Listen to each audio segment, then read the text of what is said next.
170 গ্রামের 3 টিয়ার কেক। হ্যাঁ, ঠিকই শুনেছেন, মাত্র 170 গ্রামের 3 টিয়ার কেক। তো আসসালামু আলাইকুম এভরিওয়ান, কেমন আছেন আপনারা? আশা করছি ভালো আছেন। তো এই যে কেকটা দেখছেন, এটা ছিল একটা মিনি 3 টিয়ার কেক, যেটার ওয়েট ছিল মাত্র 170 গ্রাম। আমি এই কেকটা করেছিলাম একটা ভেন্টো কেকের থেকে। তো কিভাবে করেছিলাম সেটাই বলছি। আমি ভেন্টো কেক একটা বেক করেছিলাম, অনেকটা বেশি করেছিলাম, খুব অনেকটাও না আবার অনেক কমও না, মিডিয়ামের মধ্যে রেখে বেক করেছিলাম। তার থেকে আমি ছোট ছোট করে দুটো লেয়ার কাট করে নিয়েছিলাম, মানে পাতলা পাতলা করে। আর তারপরে সেখান থেকে আমি গ্লাসের সাইজে এবং নজেলের সাইজে আমি 3টে লেয়ার কেটে নিই, মানে 3 টিয়ারের জন্য। তো তারপরেই আমি এই কেকটা করেছিলাম। এই কেকটা সামনে থেকে দেখতে এত বেশি কিউট লাগছিল, যেটা ফোনে দেখাচ্ছে না।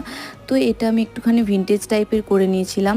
তো আপনাদের কাছে এই ভিডিওটা কেমন লাগলো অবশ্যই আমাকে কমেন্টে জানাবেন। আর আমি ওয়েটটা লাস্টে মেনশন করে দিচ্ছি, আপনাদের ভালো লাগলে অবশ্যই লাইক, কমেন্ট, শেয়ার করে দেবেন। আল্লাহ হাফেজ।